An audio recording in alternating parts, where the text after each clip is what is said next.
Hello students, today we are dealing with Principles of Inheritance and Variation Part 2nd. In this we will deal with the laws of inheritance given by Mendel. Now there are three laws of inheritance. The first law is law of dominance. So it states that characters are controlled by factors. सो जो characters हैं उन्हें control करते हैं factors and we know that factors are now called genes. They were called factors by Mendel. So characters are controlled by genes. The factors occur in pairs. तो जो factors या jeans हैं वो हमेशा कैसे होते हैं? इन पेयर्स. पेयर का मतलब डबल, यानी टू जीन्स. सो कभी भी सिंगल जीन नहीं होता, हमेशा two genes are found in a cell to control the character. In a dissimilar pair of factors one member of the pair dominates the other. So if there are dissimilar pair of factors, अगर दो factors हैं, उनके pairs हैं और वो dissimilar हैं, यानी वो अलग अलग जीन्स हैं, तो उनमें से कोई एक डोमिनेट करेगा, यानी वो अपने को एक्सप्रेस करेगा या शो करेगा, और दूसरा वाला जो है वो हिडन हो जाएगा.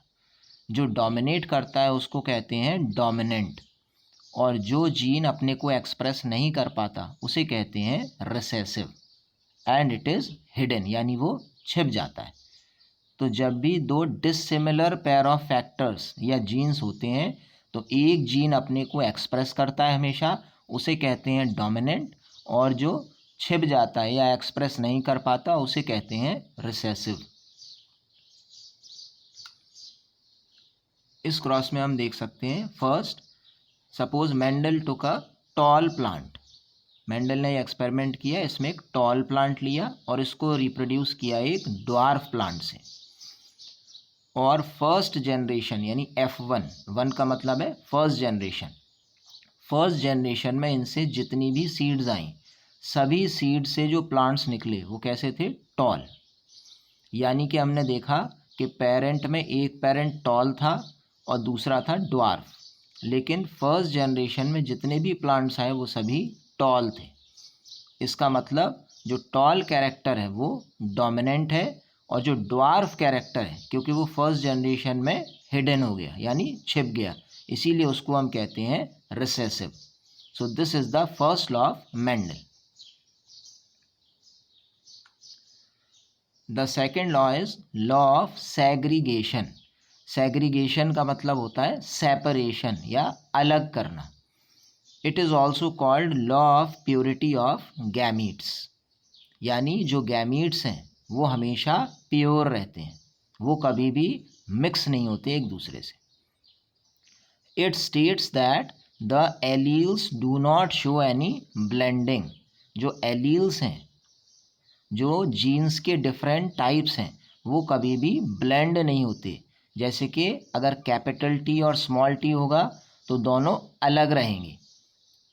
कैपिटल टी स्मॉल टी में दोनों कंबाइंड तो हमें दिख रहे हैं, लेकिन नेक्स्ट जनरेशन में वो अलग हो जाएंगे. And both the characters are recovered as such in F2 generation, though one of these is not seen at F1 stage. और जो नेक्स्ट जनरेशन होगी यानी F2, फर्स्ट जनरेशन होती है F1 और उसके बाद आता है F2. तो फर्स्ट जनरेशन में हमने देखा कि सभी टॉल प्लांट्स थे, लेकिन अगर हम नेक्स्ट जनरेशन में उनको देखेंगे तो हमें कुछ रिसेसिव कैरेक्टर्स भी दिखाई देंगे. हम यहाँ पर एक एग्जाम्पल देखते हैं. दिस मेंडल ने एक टॉल पी प्लांट लिया और इसका जीनोटाइप था कैपिटल टी. हमें पता है जीनोटाइप क्या होता है, जो सिम्बल्स हैं, जीन्स किस प्रकार के हैं. तो कैपिटल टी, और इसको क्रॉस किया एक ड्वार्फ प्लांट से, और उसमें सिम्बल्स क्या है? Small T. क्योंकि वो रिसेसिव है। तो जो रिसेसिव कैरेक्टर होता है उसका सिंबल लिया जाता है स्मॉल। डोमिनेंट में कैपिटल अल्फ़ाबेट लिया जाता है और उसी का स्मॉल लिया जाता है रिसेसिव में। तो टॉल प्लांट को सबसे पहले उन्होंने ड्वार्फ से क्रॉस किया या रिप्रोड्यूस किया। तो सबसे पहले गैमीट्स कौन से बनेंगे? टॉल। तो दोनों कैपिटल टी थे। तो गैमीट्स हमें पता है हैप्लॉयड होते हैं या हाफ। तो एक कैपिटल टी सेपरेट हो गया और दूसरा कैपिटल टी यहाँ पर। ड्वार्फ में भी ऐसा ही हुआ। तो small T separate. F1 generation, तो जो कैपिटल टी था वो स्मॉल टी से कंबाइन हुआ, ये आया। फिर कैपिटल टी स्मॉल टी से कंबाइन हुआ, ये कॉम्बिनेशन आया। फिर ये कैपिटल टी इस स्मॉल टी से हुआ तो ये आया, और ये कैपिटल टी स्मॉल टी से। तो चारों हमें दिख रहा है कैपिटल टी और स्मॉल टी आए। और F1 में सभी प्लांट्स कैसे आए? टॉल। इसका मतलब जो कैपिटल टी था उसने स्मॉल टी को क्या किया? हिडन। यानी कि कैपिटल टी ने अपने को एक्सप्रेस किया और स्मॉल टी को उसने हाइड किया। इसीलिए टॉल को कहा जा रहा है डोमिनेंट। अब मेंडल ने क्या किया? जो F1 जनरेशन में प्लांट आए यानी कि सभी टॉल, इस टॉल प्लांट को इसके ही एक और साथी के साथ रिप्रोड्यूस किया। तो हमें दिख रहा है कि ये भी टॉल है, कैपिटल टी स्मॉल टी, और सेम ऐसे ही एक और प्लांट से उसके फीमेल पार्ट को लिया और दोनों को रिप्रोड्यूस किया। इसे कहते हैं सेल्फिंग या सेल्फ पॉलिनेशन। और नेक्स्ट जनरेशन में ऑब्जर्व किया कि क्या दिखता है। तो इन्होंने देखा कि नेक्स्ट जनरेशन में कुछ अलग दिख रहा था। तो क्या दिखा उन्हें? सबसे पहले टॉल, तो हम देखते हैं ये टॉल कैसा है। आपको ध्यान होगा हेट्रोजाइगस, यानी दोनों एलील्स इसमें अलग हैं। तो जब गैमीट्स बनेंगे तो कैपिटल टी सेपरेट हो गया, small T will also separate. यहाँ पर जो सेकंड टॉल था उसमें भी सेम वही कैपिटल टी और स्मॉल टी, क्योंकि गैमीट्स होते हैं हैप्लॉयड, तो दोनों अलग अलग हो गए। अब जब इनका कॉम्बिनेशन होगा तो कैपिटल टी के साथ मिलेगा, तो ये कॉम्बिनेशन आ गया। फिर कैपिटल टी स्मॉल टी के साथ कंबाइन होता है तो capital T small T. Capital T ये वाला इसके साथ कंबाइन हुआ तो कैपिटल टी, और स्मॉल टी के साथ कंबाइन होता है। तो यहाँ पर आ गया स्मॉल टी। यानी जो 4 कॉम्बिनेशंस थे उनमें हमें दिख रहा है कि ये कैपिटल टी स्मॉल टी और कैपिटल टी स्मॉल टी, ये तीनों टॉल हैं। ये तो टॉल है क्योंकि दोनों कैपिटल टी हैं, और जो ये वाला है सेकंड, इसमें कैपिटल टी और स्मॉल टी है, तो ये भी टॉल है। क्योंकि हमने F1 में देखा capital T is dominant over small T, तो जब भी ये स्मॉल टी के साथ होता है ये इसको हाइड करता है। तो यहाँ पर भी टॉल हो गया, ये भी टॉल है। केवल जो फोर्थ है वो ड्वार्फ होगा, क्योंकि दोनों स्मॉल टी हैं, दोनों रिसेसिव कैरेक्टर्स हैं। तो इसका मतलब रिसेसिव कैरेक्टर कब शो होता है? जब दोनों एलील्स रिसेसिव हैं। तो अगर हम इसका फिनोटिपिक रेशियो देखें, फिनोटाइप यानी कि अपीयरेंस, तो हमें दिखाई दे रहा है कि 3 टॉल हैं यानी 3 टॉल एंड 1 ड्वार्फ। इसका मतलब फिनोटिपिक रेशियो क्या हो गया? 3:1। अगर हम इसका जीनोटाइप ऑब्जर्व करें तो जीनोटाइप यानी कि जीन्स किस प्रकार के हैं, तो हमें दिख रहा है कैपिटल टी तो ये है 1, कैपिटल टी स्मॉल टी ये है 2, और स्मॉल टी ये है 1। इसका मतलब जीनोटिपिक रेशियो आया 1:2:1। सो मेंडल ने जब क्रॉस किया तो फर्स्ट जनरेशन में उन्होंने क्या देखा? Law of dominance. और जब इनको ही इन्होंने दोबारा सेल्फ क्रॉस किया तो नेक्स्ट जनरेशन में इन्हें क्या दिखाई दिया कि फर्स्ट जनरेशन में जो कैरेक्टर हिडन था, the character which was hidden in the first generation which was the dwarf one, it appeared in the next generation. तो अब सवाल है कि नेक्स्ट जनरेशन में ये क्यों दिखाई दिया?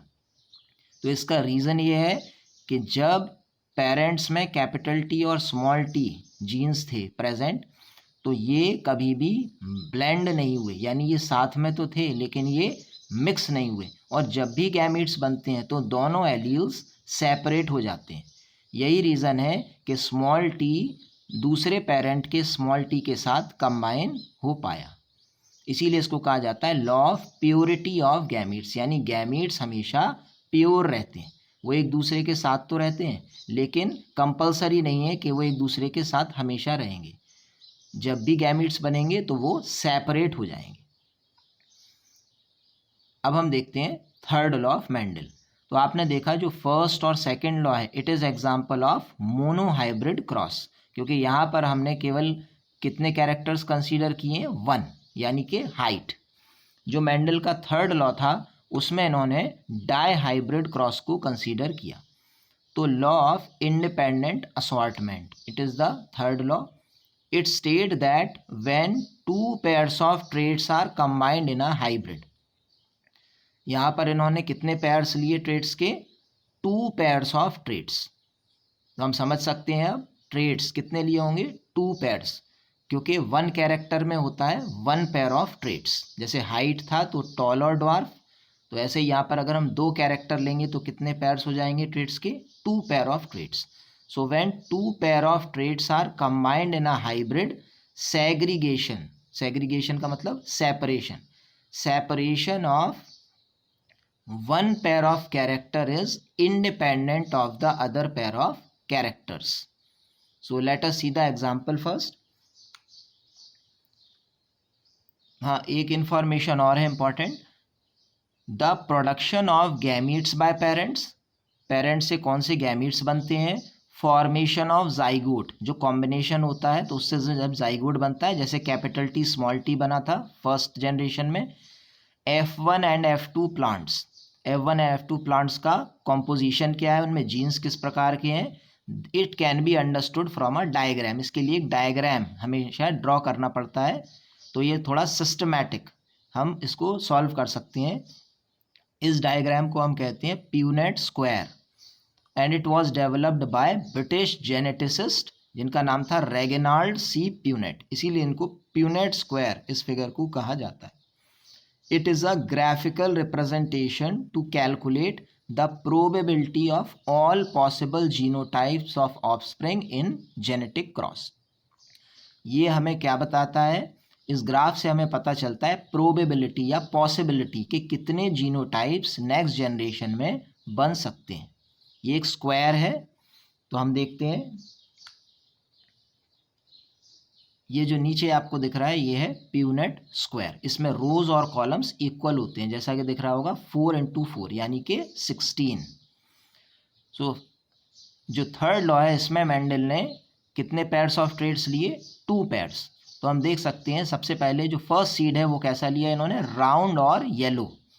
तो जो सीड था वो राउंड था, हमें पता है कि राउंड कैरेक्टर होता है डोमिनेंट, इसीलिए राउंड के अल्फ़ाबेट्स लेंगे, कैपिटल आर कैपिटल आर। एक कैरेक्टर के लिए 2 अल्फ़ाबेट्स लेते हैं, क्योंकि जो सेल्स होते हैं उनमें जीन्स कैसे होते हैं, डिप्लॉयड यानी पेयर्स में। और ये सीड कैसा था, येलो, तो येलो के लिए Y Y, because yellow is also dominant we know. So जो सीड है वो था राउंड और येलो, और इसको इन्होंने रिप्रोड्यूस किया एक सीड से जो है रिंकल्ड और ग्रीन। तो रिंकल्ड और ग्रीन कंडीशन कैसा है, रिसेसिव, इसीलिए हमने राउंड का स्मॉल लिया स्मॉल आर, और येलो का स्मॉल अल्फ़ाबेट लिया स्मॉल वाई।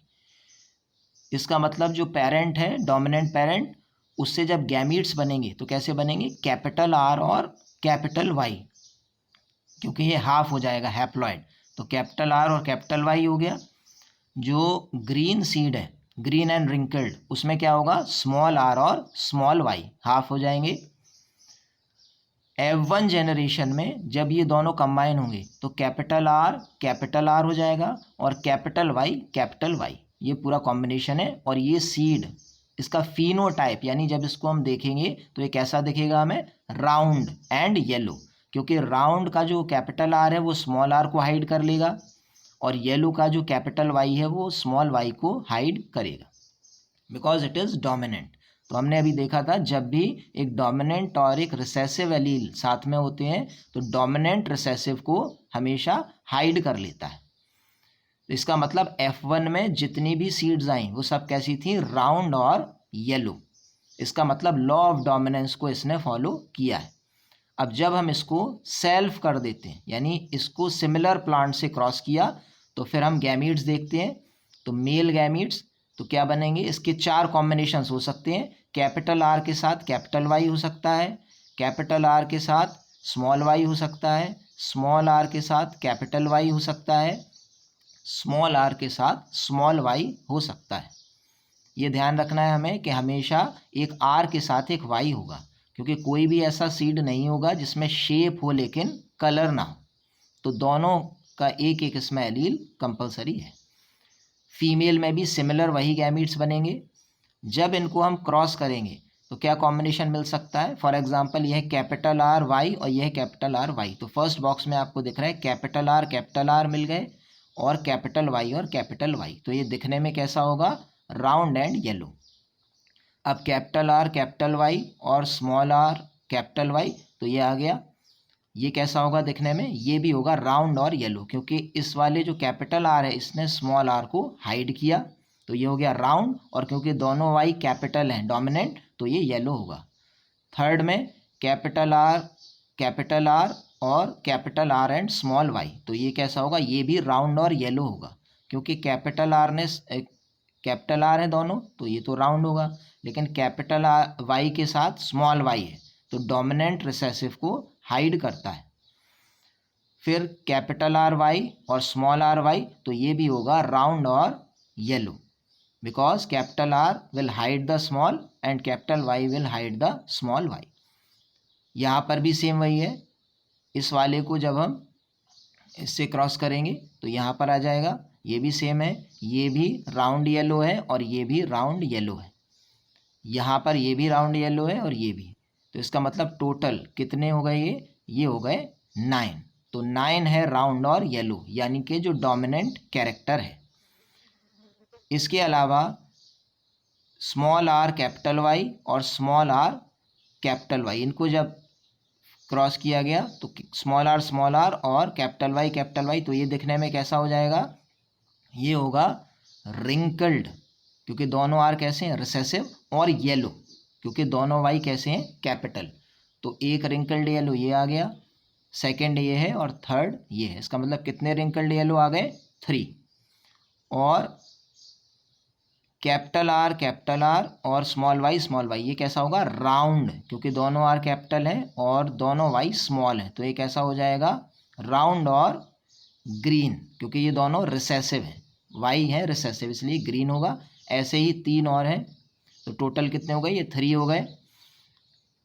इसका मतलब राउंड और ग्रीन कितने, 3, और केवल एक जिसमें दोनों आर स्मॉल हैं और दोनों वाई भी स्मॉल हैं, ये है रिसेसिव कंप्लीटली, तो यही होगा wrinkled green.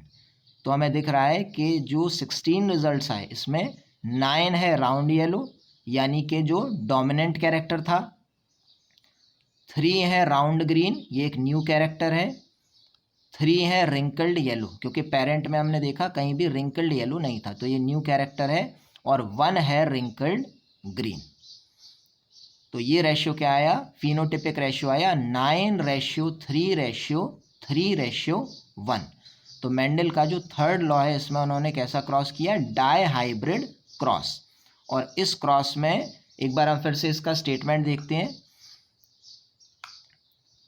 It states that when 2 pairs of traits are combined in a hybrid, जब हम 2 पेयर्स ऑफ ट्रेट्स को कंसीडर करते हैं हाइब्रिड में, जैसे कि कौन से ट्रेट्स यहाँ पर लिए, 2 पेयर्स। 1 पेयर क्या था, राउंड और रिंकल्ड, और सेकंड पेयर क्या था, येलो और green. Segregation of 1 pair of character, यानी separation of 1 pair of character is independent of the other.